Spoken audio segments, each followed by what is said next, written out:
Why hello there ladies and gentlemen, and welcome back to Car Juice. Today I'm going to be going over the all-new 2025 BMW X7. This car is a little bit smaller and a little bit sportier than the Escalade, and also sportier than the GLS despite being the same size. This one, as equipped, has a lot of the options but not everything. With an $89,000 original MSRP, this is a perfect car to demonstrate for you guys kind of the differences on the new 2025 platform, which I'll be getting into right now. While admittedly most of the things with the new 2025 model are pretty much the same, I do want to mention a couple of cool things, such as the multi-contour seats now being standard.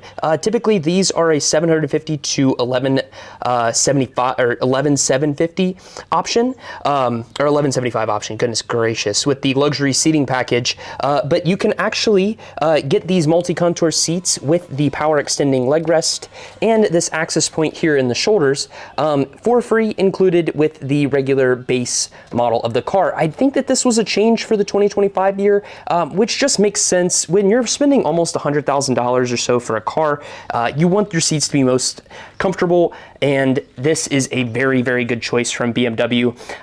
Another of the small changes that they made on this model, if you guys have already been watching a couple of X7 videos, they got rid of the comfort access button on the rear doors, which is just really weird. I don't know why they did that, probably just to save money. However, you know, it's still not that big a deal, as you can still lock and unlock the door with your phone or with the key, just by pairing your phone up with the Digital Key Plus feature. So as I was saying earlier, this is the flagship model of the BMW SUV category. This car features 375 horsepower and an 8-speed ZF transmission, and gets actually really great fuel economy for what this car is. This thing actually gets 22 miles per gallon with 20 on the city and 24 on the highway. I've personally actually even seen a little bit higher than that, but it's still not bad whatsoever. Inside of the cabin here, you have a large, spacious cabin with the iDrive 8.5 operating system. With the 2023 and 2024 models, a lot of them had the iDrive 8 operating system. 8.5 just really smoothed everything out and added in a lot more convenience regarding the climate controls and those sort of things. You can access your frequently needed climate functions just down here on either side of the screen for the split climate, with ventilation and heated seats available whenever you get the climate comfort package. Previously, you had to get the luxury seating package, which is now no longer available. You can't get massaging seats in the X7 40i's anymore. But you know, you can still get the ventilated seats, and the ventilated seats cost a lot more, and that's most of the reason why people would end up purchasing the luxury seating package anyway. So not a huge loss on that. I do want to mention that this car has Android Auto capability and Apple CarPlay. Both are wireless, which is fantastic, and you can pair your phone up as a digital key, and that works via ultra wideband, and then you can actually put your Apple Watch down in this tray if your iPhone dies, so you can use your watch as a key for this car as well. We do need to do a bit of a legroom test. So with the front seat put in normal guy mode, or short guy mode as I like to call it, you have probably about 7 or so inches of legroom here in the back seat of the car. If a tall person was driving it, you'd still have plenty of legroom, so that is no concern. And then I can even actually independently move my seat forward and back, sitting in the back of the cabin. So if I extend that back as far as the seat goes, I mean, there's really no limit, or no excuse rather, for why anyone would not be able to fit in the back of this car. I mean, that is like almost 10 inches of legroom with the driver's seat set up for somebody who's about 5'8". So that is absolutely phenomenal. And then you also have heated seats in the rear because of that climate comfort package, and you have 5-zone climate control. Even the folks sitting in the back seat of the trunk will still have heated seats, and they have their own climate controls in the back of the car as well. And they have their own little baby sunroof, which is really, really cool. As far as privacy goes and other creature comforts besides just legroom go, these really nice powered window shades here in the back of the car. And then you may be wondering how much headroom I have. I mean, again, probably about 4 or 5 inches or so of headroom. This car is very nice. One thing that you may want to keep in mind is whenever you move the seat all the way back, you are going to lose a little bit of space for people in the third row, which I will demonstrate now. To get into the third row, you have this little arrow button here that you press on the corner of the seat, and then the car will just magically slide forward. On the previous generation of the X7 before the LCI, this function took forever. Thankfully now it's not too bad, and you can easily get in and out of the back seat all on your own, even if you are 5 or 6 year old and you're sitting in the back of this car. So with this seat all the way all the way to the back, I still have probably about an inch or so of legroom in the rear. And then if you were to move this seat forward a little bit, you'd still have plenty of space. So if you've got shorter folks in the back, you'll be absolutely fine, especially children or anything. There's really no concern there at all. And then as far as rear headroom goes, still have probably about 2 to 3 inches of headroom in the back. And then you also have USBs and child safety tethers put underneath these little gubbins here in the back, and then you have your own cup holders, so you still have cup holders even in the third row. And then if you want to let yourself back out, you just press on that same little arrow. It'll move this seat forward, and then you can let yourself back out. However, with that third row up, you don't get a ton of trunk space. This is really the downside of the X7 being a smaller SUV. With that third row up, you barely have probably enough room for some groceries for the week, and definitely aren't going to be taking any road trips with that. But you do have a nice little storage space along with a spot for your privacy shield back in the corner, so you can swap out if you want this little baby privacy shield or if you want the larger one that comes with it. This car does come with both of the privacy shield covers from the factory, which is quite lovely. And then you also get these really beautiful Alcantara pillows to attach to your second row seat headrests, so it can be very comfortable for long road trips. And then you have a power closed trunk. This car does not have a kick tailgate feature, but it does have it as an option. This one just did not come with it equipped from the factory because you have a tow hitch. Tow capacity for this car is absolutely massive for a 6-cylinder sports SUV.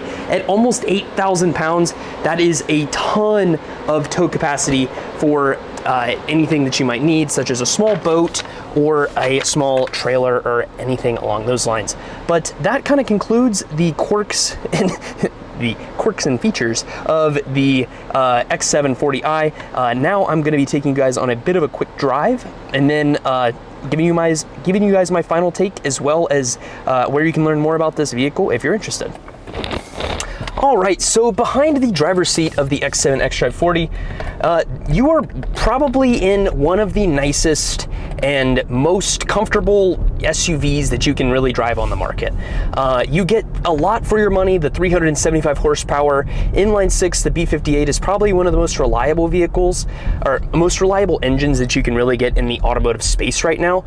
So reliable to the point that BMW and Supra actually, or BMW and Toyota actually paired up to use the engine on their new Supra. The engine is super well built. It's actually designed after a reverse engineered inline six diesel engine. So it has a ton more cooling capacity than a typical engine, with a lot more cooling channels that run through the block of the engine. It's just overall just really, really well built.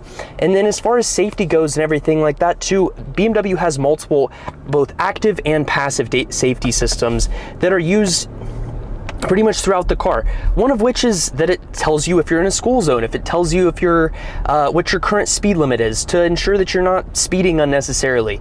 Not to say that this thing can't go fast. With a top speed of 130 miles an hour, this thing is pretty quick. 0 to 60 times somewhere in like the high 5s, low 6s.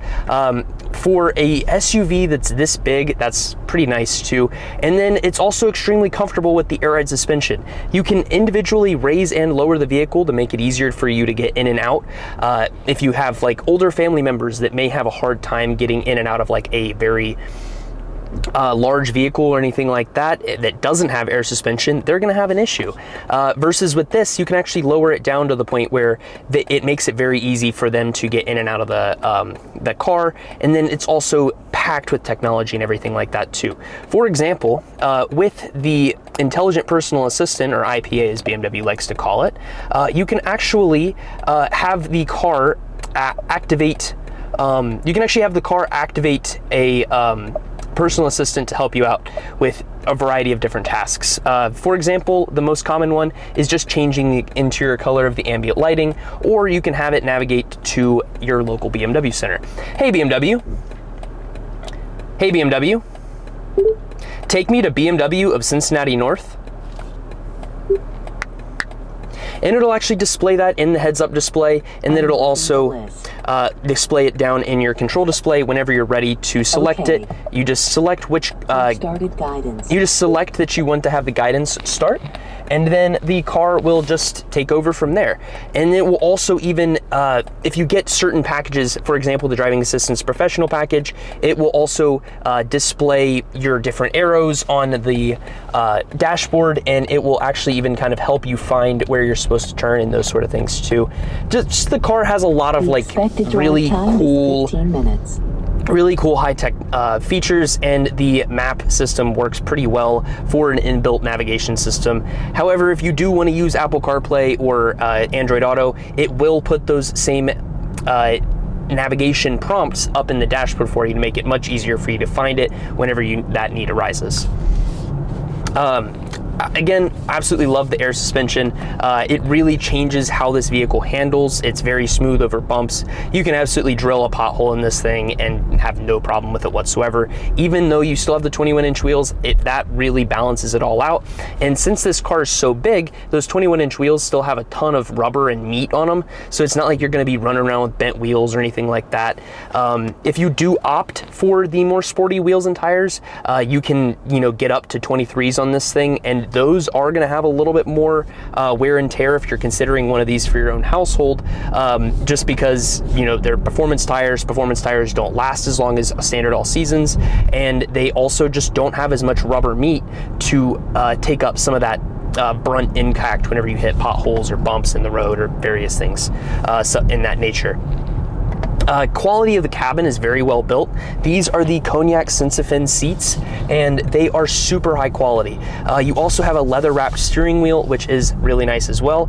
And then they have Sensitech leather on the dashboard too, with beautiful stitch lines in it that just make it really easy to just fall in love with this thing. It's very classy. You've got the anthracite gray trim on the inside of this car, but you do have other options. One that I would really suggest looking into if you're really wanting to get like a creme de la creme X7 is the individual ash gray like wood trim. It's like this gold with like a smoky effect over the top of it. Super duper unique. It's about $1,000, but it's worth it if you are looking into just trying to make it super unique. If you added in the executive package with the crystal shifter and all the lights in the roof, you might as well spend the extra $1,000, get the really cool dash material just to make it that one step nicer, and then you can also step it into kind of like an Atlas gray seating material that has white and gray combos. Super rare. We never see that in my dealership. And it's just like you can really customize this thing. Tons of different color options for you to pick from, and most of the color options too on the X7 are free, which is just nice whenever you're wanting to completely load a car up with all kinds of different stuff. So this car drives well. It's relatively efficient for how big it is. There's no hybrid option, unfortunately, and I haven't heard anything internally in regards to if they're going to be adding a hybrid in the future. We all wish that very, very much. And then you can even tow with it. So like X7 is just a great, large, mid-size-ish type SUV. It is a little on the more expensive side, at this one being like a low to medium tier spec, still costing, up into that, $90,000 realm. It's not the cheapest. You could still get a Telluride that does a lot of the same stuff. It's not quite as nice, but you can get that third row seat and spend about $20,000 to $30,000 less. But if you want the highest quality, this is probably one of the best options you can pick from. I started going into a little bit of different options you guys should select whenever you're going through a build. Two mandatory options that I would say you have to get are the premium package and the parking assistance package. The premium package loads this vehicle up with the nicer $875 option of the Harman Kardon audio system.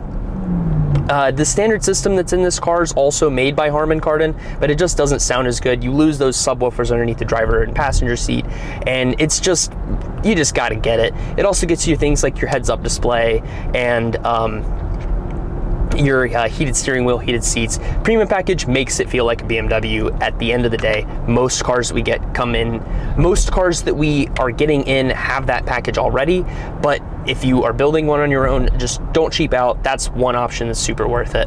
And then the parking assistance package adds those 4K cameras all around the outside of the car and enables the car to park itself a little bit easier all on its own, and it can actually even back into your garage and follow kind of the same instructions that you give it the first time that you set it up. Does this via GPS, super easy. It's just really, really good. Yeah, so Harman Kardon sound system, touched on that. The iDrive 8.5 screen is really cool. You can actually customize different content views and have different things show up in your display down in front of you. And you can do more things than you could on the 2021 model, just because they have finally set it up in a way that you can really start to customize the car to your own preferences and your own features that you like to see right in front of you. You can also finally change the display view in front of yourself too, which is nice. You can select between 3 different options, and then it also changes whenever you put the car into sport mode. After putting the vehicle into sport mode, it does lower about 1/2 inch, which makes it turn right. Which makes this car turn a little bit easier, and it also just responds a little bit better. It increases your throttle response, increases the heaviness of your steering wheel, and then makes the brakes a hair more responsive too. It's also going to send slightly more power to the back wheels if you get one with the M Sport package, which has Sport Plus available. It's going to send slightly more power to the rear wheels, making this thing a little bit more fun in the corners and a little bit more just engaging and dynamic to drive. I'm going to cancel this navigation out, and because I know where I'm going at this point. As far as road noise goes, it's really not too bad at all. You do have double pane glass on these windows, which is nice. And then even the windshield on this car is actually, insulated a little bit to compensate for any kind of extra road noise that you might hear on the outside of the car. It's a very quiet and comfortable isolating cabin with nice smooth air suspension to clean up those bumps. And even in sport mode, this thing's, not the sportiest car ever, but it's still not bad. It kind of drives like a 7 Series on stilts a little bit, just like the X5. So the 7 Series, while it's a big car, it handles a lot better than most other big sedans on the road. Same thing kind of with the X7. Body roll is a little bit atrocious, kind of got that waterbed feeling similar to the GV70 that I reviewed last week. And yeah, would I say that you have to? So a question that we get a lot sometimes as advisors is, is the M Sport package worth it whenever you're going over a build? This one doesn't have the M Sport package, and it isn't one of the more expensive options at around, $2,500 to $4,000 depending on what vehicle you're getting. And on the X7, I wouldn't say that you have to get it, because you're never going to be really hooking this thing into the corners. If you really like how the car looks with that sportier design, then by all means go for it. But I don't really care for the wheels that come on the M Sport package X7s, and I also really kind of like the X-Line package, and I don't see that will really help you with your resale value regardless, as the X7s just typically kind of just hold their value pretty well. You will probably see a 30 to 40% depreciation probably in the first 2 to 3 years of the car. That's kind of normal for these Highline SUVs. Anything that you spend a lot of money on is going to go down in value pretty quickly. But I wouldn't let that deter you, because you do get a lot of things with the car during those first 3 to 4 years that you would miss out on by not choosing it. If you want a stress-free ownership experience, going new is worth it. If you don't really care about the taking it in and paying for your own service and stuff like that, you can still have a great experience even without going through and ordering new and all that kind of good stuff. The 3-year 36,000 mile included maintenance package with all the free oil changes is absolutely lovely. And then you also have a 4-year 50,000 mile warranty that if you buy one that's a couple years old that is depreciated, you're going to lose out on some of those things, because you're also losing out on that peace of mind. I don't know why SUVs depreciate and luxury cars depreciate so much. I always have thought about it just because the things that are coming down the pipeline in the future are going to be better, and then these things also just cost a little bit more to maintain. Yeah, So that's kind of my quick thoughts and thoughts and reviews of the X7. I am going to be doing a build video that I'm going to be linking in the description below of this video that probably came out a couple of days beforehand, where if you have any questions about your build or anything like that, you can see me go through the build, and I'll go into more reasons as to why I select certain options instead of other ones. For example, the thought between leather seats and the Sensafin seats. Sensafin is standard, which is what's in this car, and then the leather is still available. It's just I wouldn't really care about it too much nowadays. The Sensafin's been out for a couple years and it's really high quality. And if you'd like to check out more about that, you can find that video again in the description below. And if you guys liked this video, please consider dropping a subscribe on this car, or on my channel. I will be reviewing a lot more vehicles. I'm trying to get my status up to posting about 2 videos a week.